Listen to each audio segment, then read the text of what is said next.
we were off on Wednesday, so we really only had one day of preparation. But no, it's been very recent. And are there conditions that he needs to meet in order to be reinstated, or what needs to happen for him to get back on the court?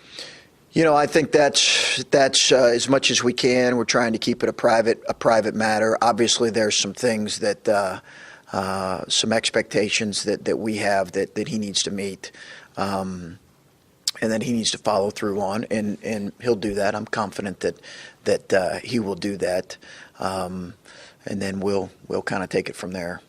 Is that decision when he comes back your decision or the athletic department's decision? No, that's going to be it's an athletic department policy, so it will be more. I think it's a collective decision, but we're following athletic department procedure.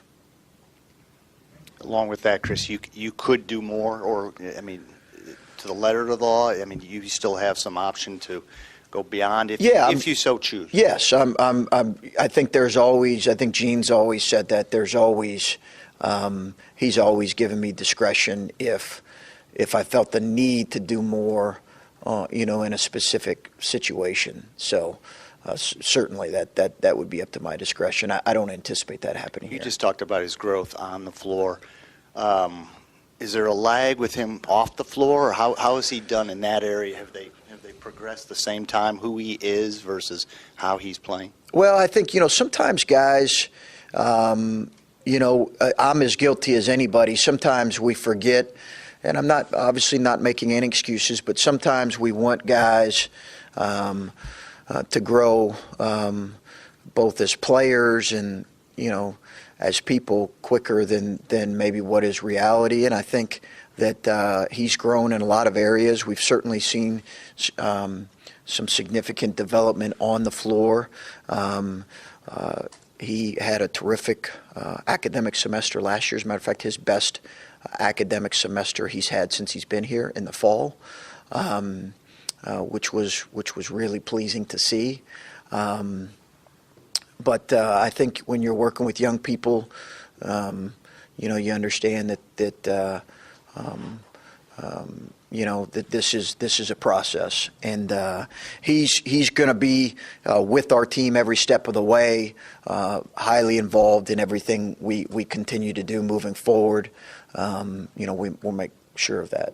That was my next question. How does that impact the team? What's your read on how the other guys are reacting to this, and is it head down, or is it?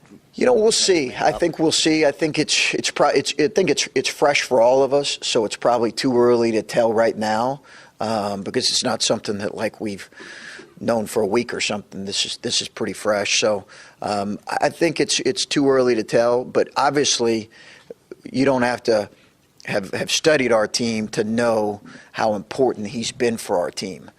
This group and our margin for error not being significant as it is, and he's been a really important part of our success. And we've talked about it a number of times, just with when he's been out of the game because of foul trouble or whatever the case may be. So we'll see how we respond collectively as a group. We anticipate that Jay will have a significantly increased role, for sure, as well as Kyle within. That's the other dynamic that makes this very difficult, is the limitations on Kyle right now. I think that makes this, this difficult. But our guys have had a really good approach, and we're moving forward.